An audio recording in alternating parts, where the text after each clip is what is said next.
आज जेन रेसिपीटा तमर मानकर सहित सेयार करवार लगी जाऊे ई रेसिपीटा कि खरा दिन लगी बेस्ट रेसिपीटा आउ इटा कि बिना चाउल बिना बिरी बिना सोडारे बनईचे।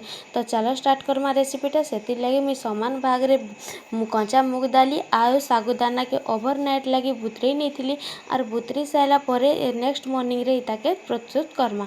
तो से लगी इना मुझे गोटे मिक्सचर ग्राइंडर जार मुग दाली देदेली और सेम परिमाण जेन बुतरे की रखी थी सागु सेटा के देदेली और इटा दे सारा पर इटा के आम भल भाव ग्राइंड कर धरिया।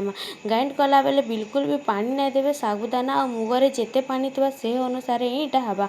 देखिपो बिना चाउल बिना बिरी बिना मैदा बिना अटारे केते सुंदर हेल्दी नास्ताटे बन जावा। सांग मैंने इटा के जब खरा दिन बनईकि खाऊन कि पेट तो बहुत ठंडा लगवा और कि बहुत हेल्दी जिनिसटे भी प्रोटीन रिच नास्ताटे और मात्र दुईटा इनग्रेडिएंट्स रे मुग कंचा मुग दाली आ सागुदाना। एटा तो बहुत ही यूनिक रेसिपीटे। आपण मैंने जदि इटा के नाई बने निहाती घाट ट्राए करूँ ट्राए कर सारा पर केनता लागला जे मते कमेंट करी कहबे।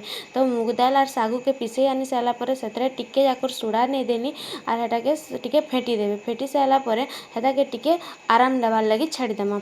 यहाँ दे तार उपरे देवार लगी किसी ऐड करमा जेनता कि चुन चुन कर काटिकी रखिथिबा प्याज चुन चुन के काटिकी रखिथिबा टमाटो आउ टिके धनिया पत्र और ग्रेट करिकी रखिथिबा अदा इटा के दे देमा। इतार ऊपर टिके नून दे नेबे और टिके हल्दीटा मुई ऐड करिछ से वीडियोटा स्किप हो गला तो मुई सेति लगी आ देखे नहीं पारली न।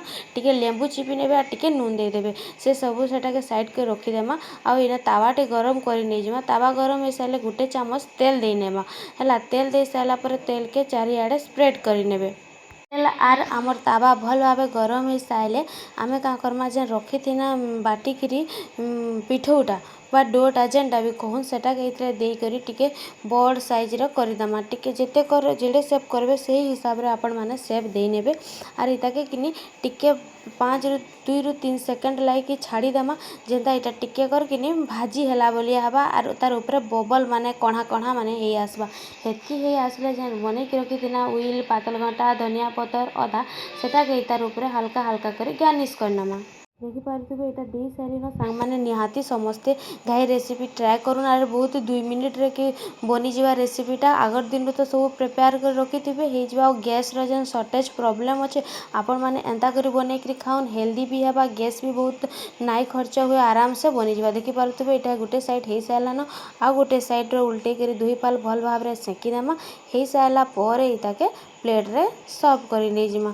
बनौन सकालू सकालू बनईकि घरे समस्त को खावा के दौन छुआ मान टिफिन बॉक्स रे भी आपण मैंने पैक करके दे पारबे। देखिपे केते सुंदर बनी जाइए मात्र 2टा इनग्रेडिएंट्स रे आराम से बनी जावा 2 मिनिट रे। तो जदि वीडियोटा के भल लागला ताहले लाइक शेयर और सब्सक्राइब कर नहीं जिबे। इना मोर सबू जाक पिठा से सेम प्रोसेस रे बनईकि धरी आइली न। देखिपे केते सुंदर रे बनीला टेस्ट सांग मैंने बहुत बढ़िया थिला। निहाती आपण मैंने ट्राए करूँ ट्राए कर सारा पर कमेंट करबे।